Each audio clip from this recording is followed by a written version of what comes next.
પ્રસ્તુત છે પ્રાસંગિક વિષય આંતરરાષ્ટ્રીય પ્લાસ્ટિક બેગ મુક્તિ દિન. સંપાદન અને પઠન આરતી ભટ્ટ.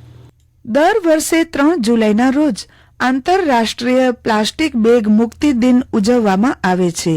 પ્રકૃતિ અને પર્યાવરણ માટે પ્લાસ્ટિક કેટલું જોખમકારક છે તે વિશે લોકોને માહિતી આપવા અને પ્લાસ્ટિકના ઉપયોગથી થતા નુકસાન અંગે જાગૃતિ ફેલાવવા માટે 3 જુલાઈ 2009ના દિવસથી સમગ્ર વિશ્વમાં પ્લાસ્ટિક બેગ મુક્તિ દિન મનાવવાની શરૂઆત થઈ.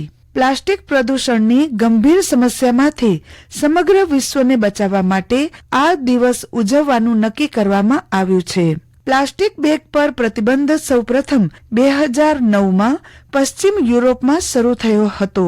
આ પછી 2010માં બેગ્સ ફ્રી વર્લ્ડ ઓર્ગેનાઇઝેશને 3 જુલાઈએ આંતરરાષ્ટ્રીય પ્લાસ્ટિક બેગ મુક્ત દિવસની ઉજવણી કરવાનું શરૂ કર્યું, જે ધીમે ધીમે સમગ્ર વિશ્વમાં લોકપ્રિય બન્યું. વર્ષ 2015માં યુરોપિયન યુનિયને સિંગલ યુઝ પ્લાસ્ટિક પર પ્રતિબંધ મૂકવા માટે પગલાં લીધા. વર્ષ 2022માં બાંગ્લાદેશ વિશ્વનો પહેલો દેશ બન્યો જ્યાં સિંગલ યુઝ પ્લાસ્ટિક પર સંપૂર્ણપણે પ્રતિબંધ મૂકવામાં આવ્યો હતો.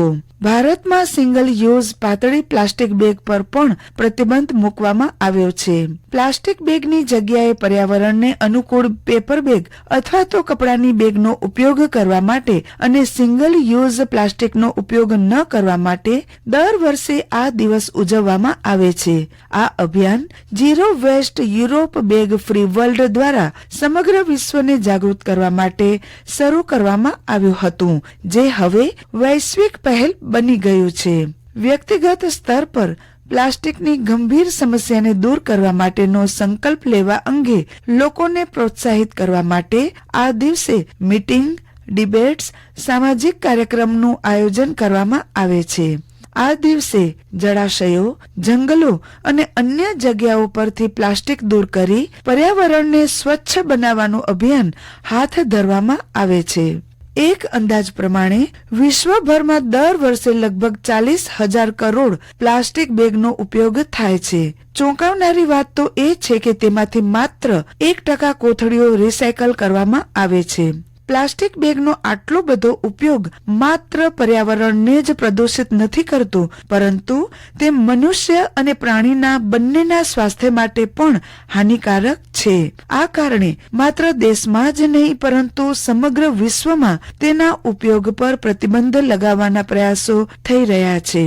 પ્લાસ્ટિકની થેલીઓ ગંદકી વધારે છે અને હજારો વર્ષો સુધી તે નાશ પામતી નથી. લોકોએ આ વાત સમજવી જોઈએ અને કાગળ કે પછી કપડાની થેલીનો ઉપયોગ જ કરવો જોઈએ. સ્વાસ્થ્ય માટે પોલિથીન અને પ્લાસ્ટિક બેગ સૌથી મોટી સમસ્યા બની ગયા છે. પોલિથીનનો કુદરતી રીતે નાશ થતા હજારો વર્ષ લાગે છે અને તેને બાળવામાં આવે ત્યારે દહન દરમિયાન જે વાયુ છોડે છે તે અત્યંત જીવલેણ છે. નિષ્ણાતોના અંદાજ મુજબ સરેરાશ ભારતીય દર વર્ષે લગભગ 10 કિલો પ્લાસ્ટિકનો ઉપયોગ કરે છે અને એક અંદાજ મુજબ દેશમાં દર વર્ષે લગભગ 35 લાખ ટન સ્થાનિક પ્લાસ્ટિક કચરો પેદા થઈ રહ્યો છે અને લાખો ટન પ્લાસ્ટિક કચરો લેન્ડફિલ્સમાં નાખવામાં આવે છે, જ્યાં તે નાના માઇક્રો પ્લાસ્ટિક્સમાં વિઘટન થાય છે અને તે શાકભાજી અને અનાજ દ્વારા માનવ ખોરાકની સાંકળમાં પ્રવેશ કરે છે.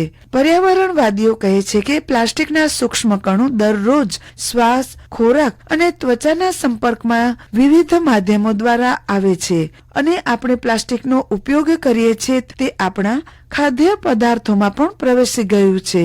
આપણે મોટાભાગના ખાદ્ય પદાર્થો પોલિથીન બેગમાં જ રાખીએ છીએ, જેનાથી કેન્સર જેવી જીવલેણ બીમારીનો ખતરો વધી જાય છે. અગાઉના અભ્યાસો પણ દર્શાવે છે કે દૂધની બોટલ, પોલિથીનથી બનેલી ટી બેગ વગેરે પ્લાસ્ટિકના કણો છોડે છે, જે માત્ર માઇક્રોસ્કોપ દ્વારા જ જોઈ શકાય છે. તેથી પ્લાસ્ટિકના ઝેરથી બચવા માટે આપણે સૌ કાપડની થેલીઓનો ઉપયોગ કરીએ તે વધુ હિતાવહ છે અને પ્લાસ્ટિકનો ઉપયોગ ન કરવો એ વધુ સલાહભર્યું છે.